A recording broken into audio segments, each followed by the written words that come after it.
person I'm going to introduce is a former editor of the Freelance and reporter and candidate for the seat that is now opening up in District 2, Kollin Kosmicki. And before I ask Kollin to speak, I just want to say we have 5 candidates for this seat, and I've been at all these forums. There is only one candidate on our side on the issue of these nodes and on the issue of growth.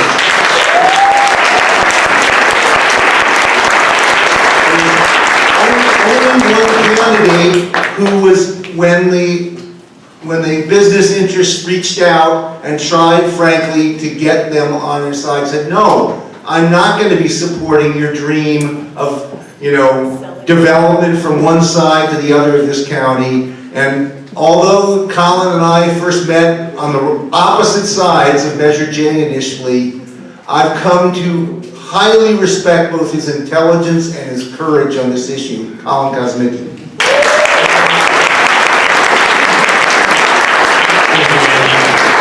Just so you know, the Measure J thing, I was the editor of a newspaper, so I was showing both sides of the issue. It wasn't that I was against Measure J. We had some run-ins as far as my perception of objectivity, and Andy's passion and Mary's passion. And on that note, I want to thank Mary and Andy for what they do for this county. I think we all owe them an extraordinary debt of gratitude.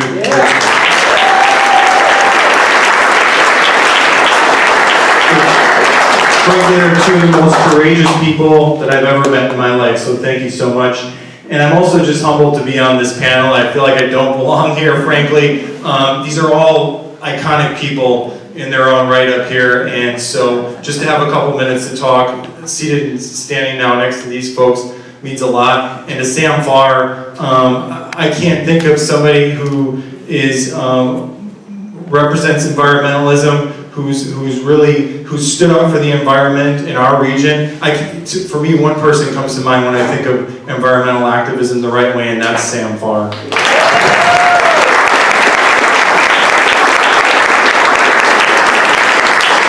So I'm not a politician. They all say that when they get in these races, right? And so I got involved in this race in politics because I'm, like a lot of you, I'm tired of the direction we've been going in basically forever. And there's a power class structure in San Benito County. You can call it the good old boy network or whatever you want to call it, but it's there and it's alive and well, and I'm running in this race so that we can end the good old boy network for once and for all.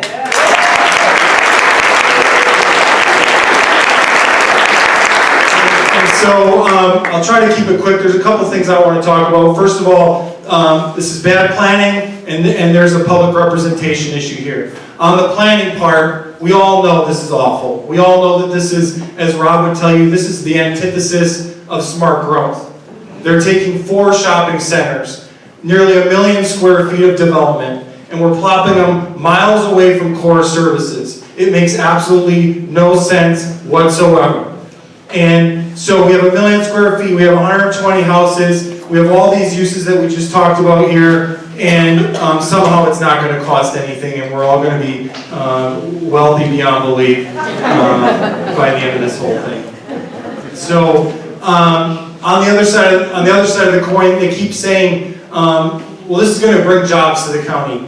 This is going to create jobs, and yeah, there might be a few jobs created by these nodes, but at what cost is what I ask.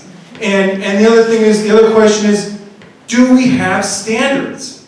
And the answer is absolutely yes. That is the point of planning. We don't just approve projects because we think there's going to be revenue for county services. Those projects need to fit in line with our community. They have to fit in line with the vision for our community. And these certainly don't. And if all we cared about was revenue, then about 10 years ago we should have probably approved that casino on 25, right? Which we didn't. And there's a reason for that. There's a reason we didn't approve the casino. And I remember also about a decade ago, there was a hotel proposed in Tres Pinos. And whether you supported that hotel or you were against that hotel. It was a spur hotel, a Western themed hotel. And what happened when that hotel was proposed? One hotel not 4, not 1 million square feet, not shopping centers, 1 hotel. The people stood up and they said no. And the politicians listened. And to me, it really underscores the problem we have on the west side of this county. We're forgotten. Yes. We're all too often forgotten and dismissed. And when I ran this race, I got into politics now because I am tired of regular, everyday residents being dismissed. I am tired of the power class structure. I'm tired of politicians who are friendly with developers and forget about the people they actually represent.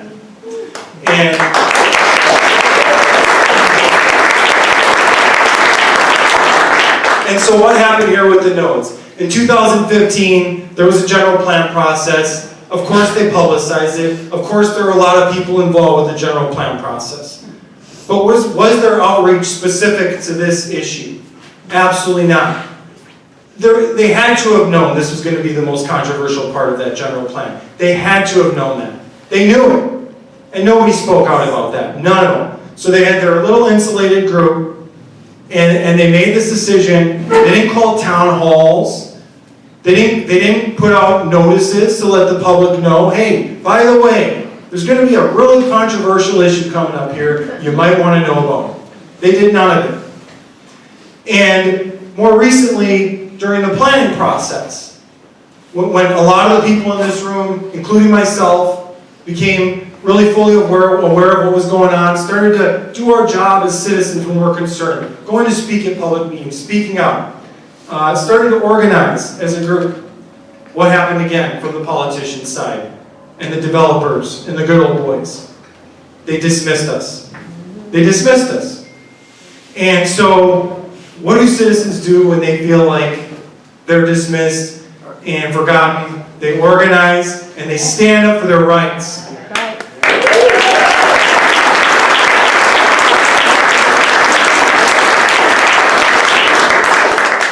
So I'm just extraordinarily proud to be around this group.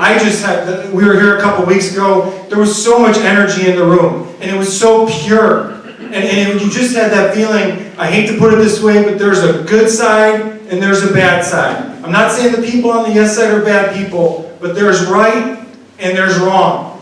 And I know we are right. I know it.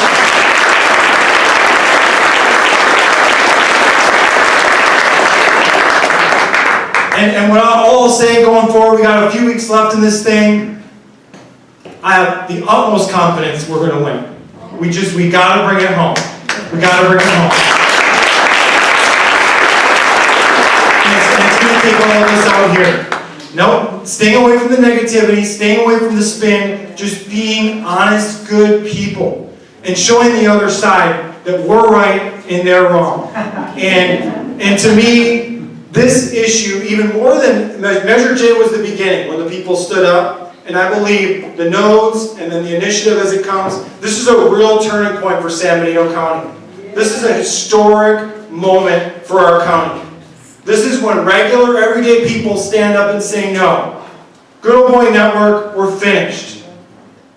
We make the decisions. We elect the politicians, and the politicians represent us. Thank you very much.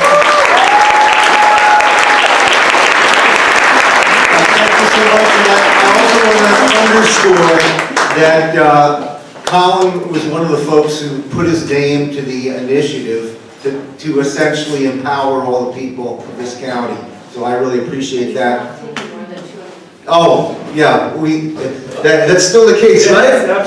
So one of the things that most impressed me is that Kollin, when these various folks reach out, and I've run for political office before, I know how it all works. They come together, they meet with you, and then at the end they offer a check, and with, of course, nothing down the road except the knowledge that they've made a leveraged investment in their future and in the decision that comes, that comes down the pike. That Kollin did not take their money and decided that he would limit any donation to $250. And I highly respect it. Yes, so probably could use a few more of those $250 if you're short of that.